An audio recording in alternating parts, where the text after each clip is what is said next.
तथा 1 नम्बर प्रदेशका in charge comrade हरिबोध Gajurel, यहाँ उपस्थित पार्टी केन्द्रका सबै सहयोगका कमरेडहरू,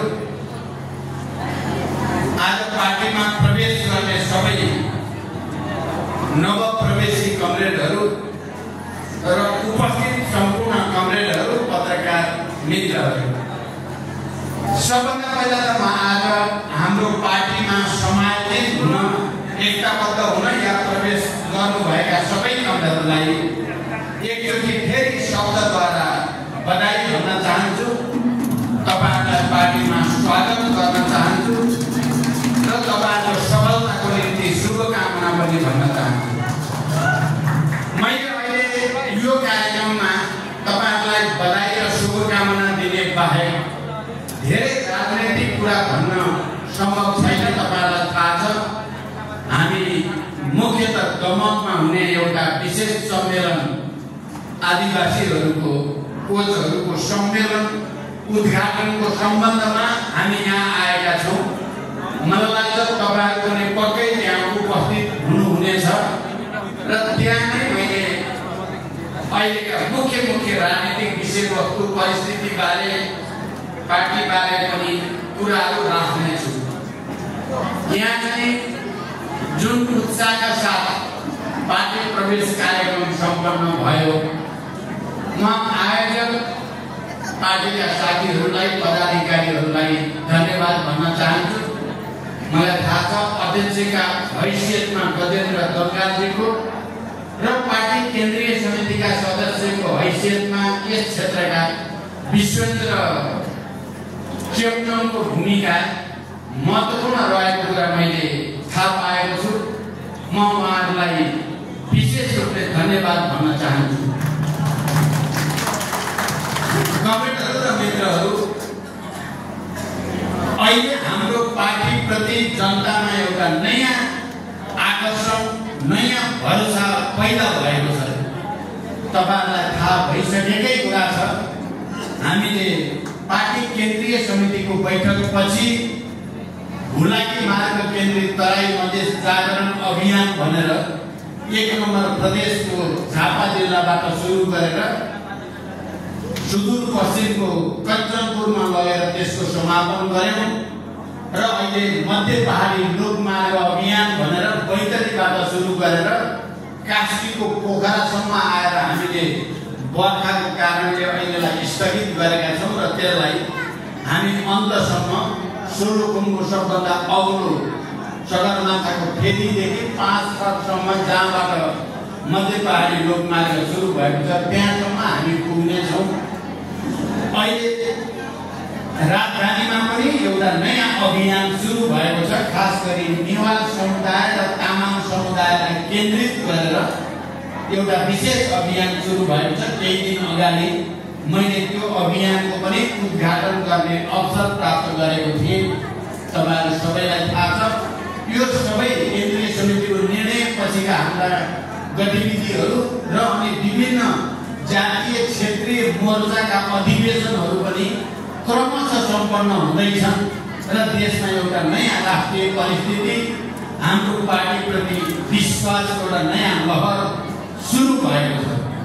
र यो लहर सुरु भएसँगै एकातिर यथास्थितिवादी नेपाली कांग्रेस, एमाले जस्ता पार्टीहरू माओवादीलाई कसरी बदनाम गर्न सकिन्छ, कसरी घेरा हाल्न सकिन्छ, माओवादी पार्टी भित्रै कसरी अन्तर ध्वंस गर्न सकिन्छ भन्ने षड्यन्त्रमा छन् भने तपाईहरुलाई थाहा छ। अर्कोतिर निरङ्कुशतावादी, राजावादी तत्त्वहरूले पनि टाउको उठाउने जमातो गर्दैछन् र उनीहरूले पनि हाम्रो पार्टीका विरुद्ध, हाम्रो यो बढ्दो जनताको विश्वासका विरुद्ध भ्रम छर्न अनेक षड्यन्त्र गरिराखेका छन्।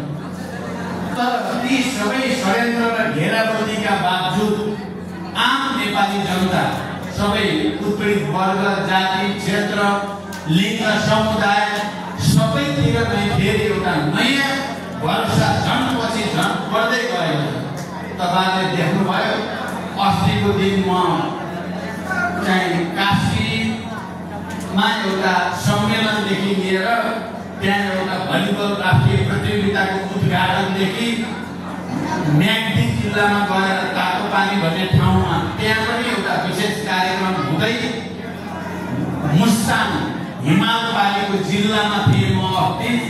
मलाई एउटा अनौठो महसुस के भएको छ भने अस्तिको दिन म सबभन्दा जाडो ठाउँमा थिएँ। ठुलो चाहिँ जकेट लाउँदा पनि जाडो भइराख्ने ठाउँमा थिएँ अस्ति बेलुकासम्म दिउँसोसम्म। आज फेरि 1 नम्बर प्रदेशको मोरङ र झापाको गर्मी ठाउँमा आउँदा बडो अनौठो अनुभूति भइराखेको छ। तर फेरि पनि मुस्ताङ जस्तो जिल्लामा त्यहाँ अहिले हाम्रो पार्टीप्रति एउटा नयाँ आकर्षण प्रदेशको एउटा नयाँ विश्वास पैदा त्यहाँ पनि भयो र यहाँ मोरङ झापा जस्ता जिल्लाहरूमा त पहिले नै हामीले धेरै आशा राखेका पनि छौँ।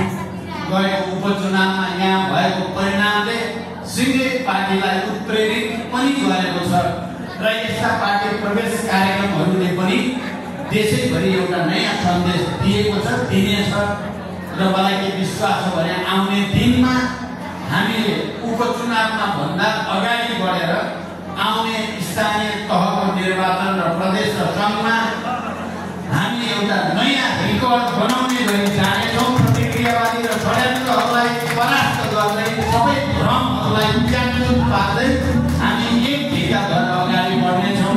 फेरि एकचोटि आज प्रवेश गर्ने सबै कमेन्टहरूलाई हार्दिक स्वागत गर्दै र यो प्रदेशका इन्चार्ज अध्यक्ष लगायत सबै पदाधिकारी र यस जिल्ला र यस एरियाका पनि कमेन्टहरूलाई आज पार्टी प्रवेश गर्ने कमेन्टहरूलाई सङ्गठित रूपले जिम्मेवारी दिन र सबैलाई काममा लगाउन विशेष निर्देशन पनि गर्न चाहन्छु। अहिले जो माहौल हाम्रो पक्षमा बनेको छ देशभरि, त्यो माहौलमा देशभरि मात्रै होइन अन्तर्राष्ट्रिय क्षेत्रमा पनि हामीप्रति आम नेपाली जनतामा एउटा नयाँ विश्वास पैदा भएको छ। त्यो विश्वासलाई सङ्गठनमा बदल्नको लागि अझै बढी मेहनत गर्नु आवश्यक छ। सङ्गठन सुदृढ गरेर मात्रै हामीले आफ्नो लक्ष्य हासिल गर्न सक्दछौँ। त्यसको निम्ति तपाईँहरू सबैसँग अपिल गर्दै र मेरो तर्फबाट हुन सक्ने सबै सहयोग तपाईँलाई रहनेछ भन्ने विश्वास व्यक्त गर्दै र यसै क्षेत्रमा खास गरी यहाँको शिक्षासँग सम्बन्धित समस्या या स्वास्थ्यसँग सम्बन्धित समस्याका अतिरिक्त सुकुम्बासी समस्या पनि यस क्षेत्रको एउटा महत्त्वपूर्ण र संवेदनशील समस्या हो। त्यसको समाधानका निम्ति र साथै यहाँको निम्ति असाध्यै महत्त्वपूर्ण सडक सञ्जालमा बरडाङ्गा, इटहरा, कुल्लाबारी, मिक्लाजुङ, तोरीबारी हुँदै एक पाइले घुमनाम रवि सडक निर्माण गर्ने प्रक्रियालाई त्यसको स्तर उन्नति गर्ने कुरालाई पार्टी केन्द्रको तर्फबाट र मेरो तर्फबाट सहयोग रहने तपाईँहरूलाई विश्वास दिलाउँदै बिदा हुन्छु। धन्यवाद। अभिवादन।